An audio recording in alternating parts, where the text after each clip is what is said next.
muchas gracias por aceptar siempre la invitación de El Tiempo Preocupante, la lectura que usted hace de este que usted ha llamado la peor crisis entre el gobierno de Trump y el gobierno de Gustavo Petro, en donde en la mitad quedamos los colombianos. Le damos la bienvenida en este momento al doctor Gracias. Ceballos.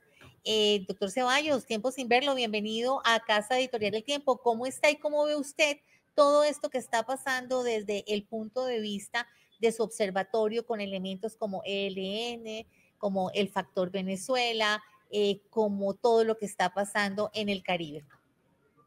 Muchísimas gracias, Marta. Un saludo para ti, para Mateo, para Sergio Gómez, con quien compartimos muchos años en Washington. Bueno, muchas gracias por este espacio. Sí, hace rato no nos veíamos. Yo he estado observando la realidad de este país con mucha tristeza y con mucho asombro. Para responder las preguntas que me hace Marta, lo primero es que en la ecuación entra definitivamente Venezuela. Toda esta actitud del presidente Trump con su presencia de Marines en el Caribe y con estas declaraciones que hizo ayer con respecto al presidente Petro, pues creo que van abriendo un espacio a algo que en derecho internacional se conoce como una aproximación multilateral. Inicialmente el presidente Trump se había aproximado al problema de Venezuela desde el punto de vista bilateral, pero ayer, y tú lo mencionabas, Marta, con la declaración de Pete Hegseth, que es el secretario de Defensa de los Estados Unidos, mencionando al ELN con nombre propio y relacionándolo, o más bien haciendo el símil de que es el Al Qaeda de este hemisferio, pues el tema cambió totalmente. Creo que el escenario es un escenario de aproximación multilateral y eso incluye a Colombia y le da una justificación de carácter internacional a toda la movilización que está haciendo el presidente Trump. Eso es muy complejo y es muy grave, porque ya Colombia entra en el escenario de una movilización multilateral de los Estados Unidos y no hay que olvidar que Estados Unidos es uno de los 5 países miembros permanentes del Consejo de Seguridad de Naciones Unidas. Esta crisis no tiene precedentes en la historia de Colombia, no tiene precedentes que nosotros estemos en una situación en la cual muy seguramente va a tener que participar en el futuro cercano otros países del Consejo Permanente de Seguridad, aliados, por supuesto, de Trump, como son Francia e Inglaterra, y otros 2 países que no son aliados de Trump y son aliados de Venezuela, que son Rusia y China. En ese contexto estamos hablando ya de un problema multilateral, ya esto no es un tema doméstico y creo que eso agrava muchísimo la situación. En cuanto al ELN, que era tu otra pregunta, pues muy grave, el ELN está respondiendo, y ustedes lo han visto en los últimos días, a través de una serie de movilizaciones públicas, de las cuales estoy totalmente seguro está detrás el ELN, y no quiere, por supuesto, ya en estos pocos meses que le quedan a Gustavo Petro, tener ningún tipo de aproximación de paz. Creo que estamos en una situación muy compleja y un último comentario sobre esta pregunta. Es muy, muy particular que Marco Rubio, que es el secretario de Estado de los Estados Unidos, no se ha manifestado directamente. Este es un tema que ha manejado directamente y en persona el presidente Trump y su ministro de Defensa. Eso también es un mensaje. ¿Qué quiere decir eso? Que los buenos oficios que venían haciendo y digamos que amainando las aguas ya no están surtiendo efecto y que se va a dar un viraje, digamos que en este lado, que pues precisamente Venezuela, Colombia, ¿cómo lo interpretan? Exactamente así, Marta.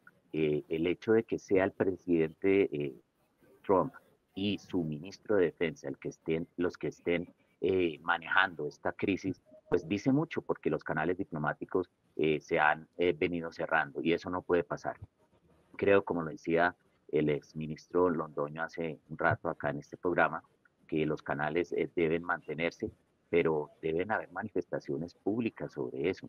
No hemos tenido una sola manifestación de la canciller colombiana, solamente pues sí, apoyó al presidente Petro, pero eso no es una declaración frente a la apertura o al mantenimiento de canales diplomáticos.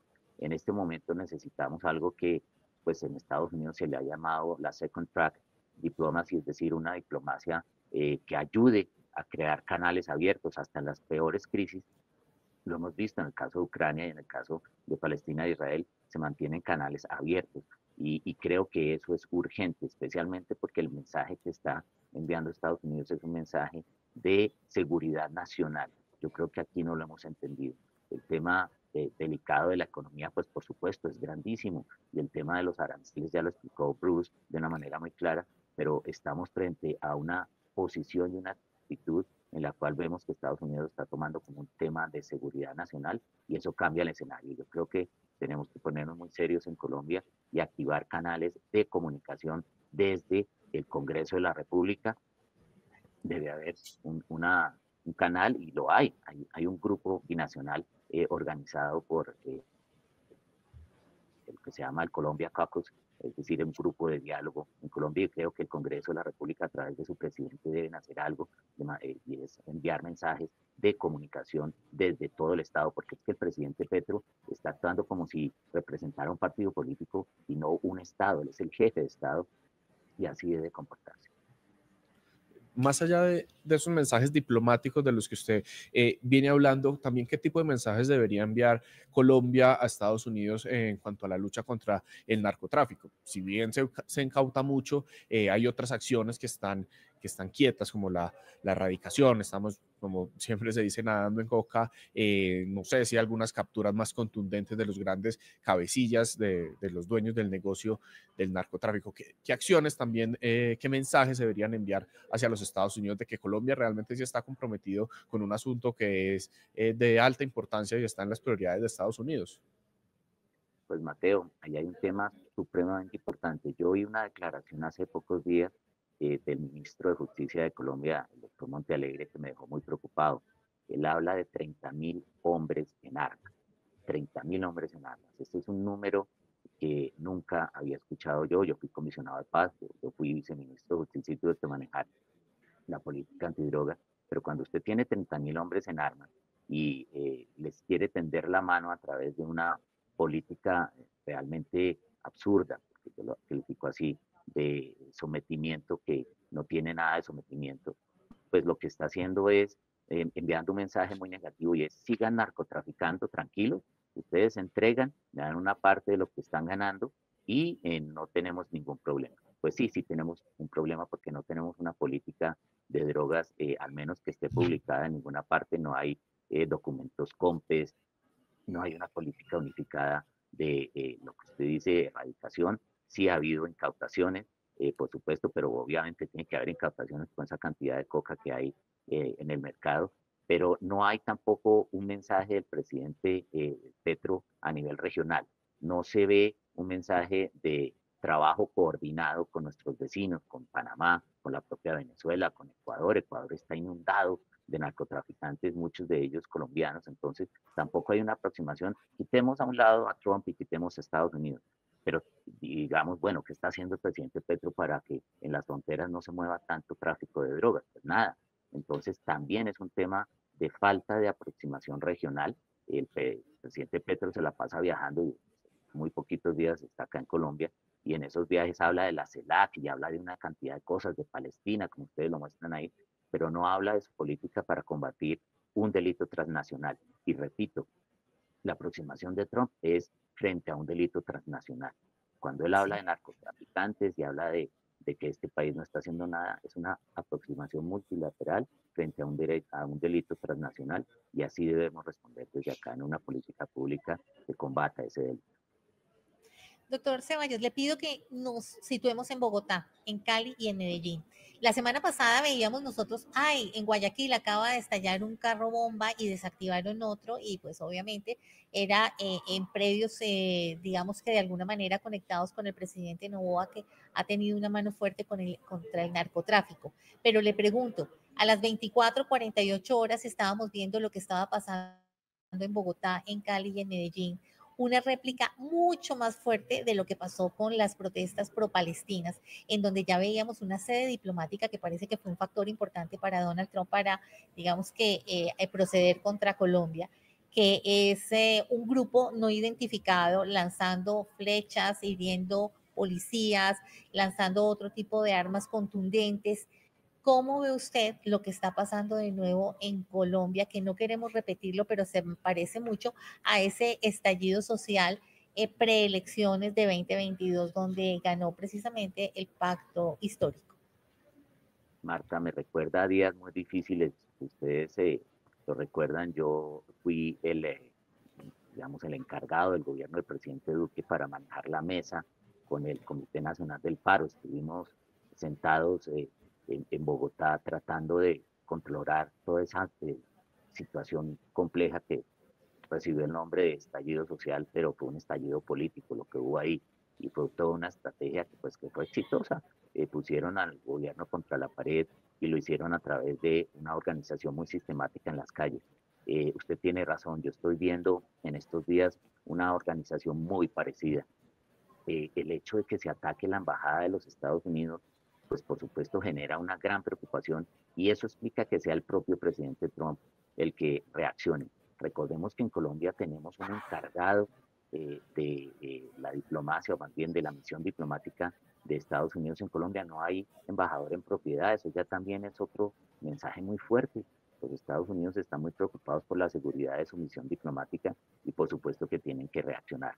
Lo que usted menciona que pasó, que está pasando en ciudades tan importantes como Cali, como Bogotá, los bloqueos, tenemos la vía Panamericana y la vía Buenaventura bloqueadas de nuevo, y creo que esa va a ser la constante de aquí hasta el final de las elecciones. Es la misma receta, es empezar a generar una zozobra. Pues una receta preocupante, porque además tenemos un ejército debilitado, y ahora la sorpresa de que a los 8 meses de haberlo nombrado va a haber cambio de el general, el comandante de la policía.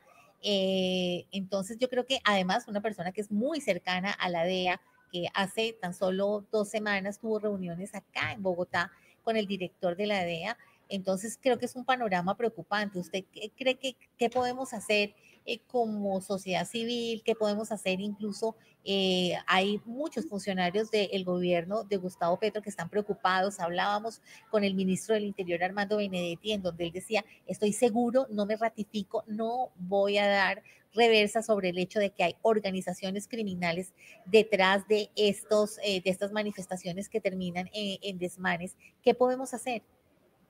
Bueno, lo más importante en este momento es respaldar a nuestra fuerza pública. Eh, Marta, tú mencionas algo importantísimo. El general Triana estaba haciendo una labor muy importante, y no solo él, toda la policía de este país, el ejército, la armada, todos hacen un gran esfuerzo, y creo que hay que respaldar a la fuerza pública en este momento. Pase lo que pase a nivel internacional, nuestra única garantía de mantener la estabilidad de nuestra democracia siempre ha sido una fuerza pública constitucionalmente muy responsable, una fuerza pública que apoya la estructura misma del Estado y las instituciones, y ese es el primer mensaje. Yo creo que este es el momento en que todos los partidos políticos, la academia, las organizaciones de la sociedad civil, demos un respaldo muy grande y muy directo a nuestra fuerza pública y a nuestra fuerza de policía. Lo segundo, el Congreso de la República también tiene otras funciones. La función del control político debe activarse en este momento. Yo creo que la Comisión de Relaciones Exteriores, asesora de Relaciones Exteriores, ya debería estar reunida, y los expresidentes también en este momento no vemos una sola manifestación unida de los expresidentes. Yo creo que este es el momento de que todos ellos, sin excepción, se manifiesten unidos para apoyar la institucionalidad y para que ellos sirvan, por ejemplo, de voceros frente al gobierno de Trump. Negativamente lo han hecho, digamos, con críticas que uno entiende que se presentan, pero creo que este es un momento de grandeza. Creo que es un momento en que el premio Nobel Juan Manuel Santos pues lo use y lo ejerza, ¿cierto?